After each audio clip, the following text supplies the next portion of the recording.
bumblebees can thrive in urban areas, and that's something that I was really quite surprised when we first worked this out a few years ago.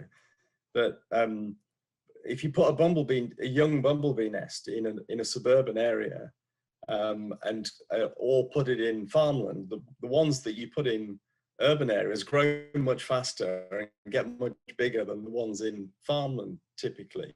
Yeah. So most town dwellers think of the countryside as where wildlife lives, but actually for a lot of wildlife, the countryside's quite inhospitable these days, whereas gardens can be pretty good. And of course, not every garden is good, but quite a lot are. And the bumblebees obviously will happily fly from garden to garden. You know, they don't care about the fences or the hedges or whatever.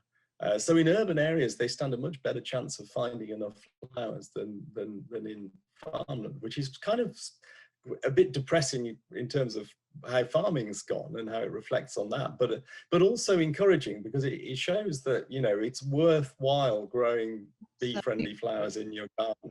Yeah. And you know, I don't know figures for other countries, but in the UK there are about 22 million gardens covering an area of it's about 500,000 hectares, which is a bigger area than all the nature reserves in Britain.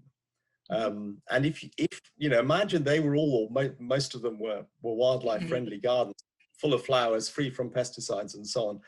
And imagine if we could also add in, you know, get councils on board so that the parks were full of flowers, the cemeteries, the road verges, the roundabouts, all these other urban green spaces that would then connect up the towns via the road verges and the railway cuttings and so on. You've got a kind of national network of wildlife friendly habitats just there for the making.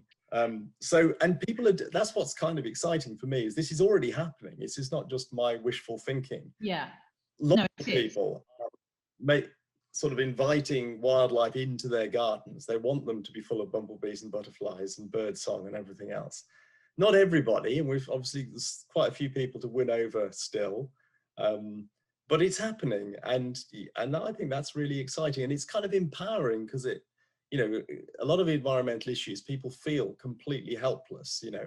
Absolutely. See the forests on fire on the news and things like that, and you know, it's really depressing, and you can't think of anything you can do that's going to stop it. But these insect declines, we can all get involved in helping, you know, in our back garden.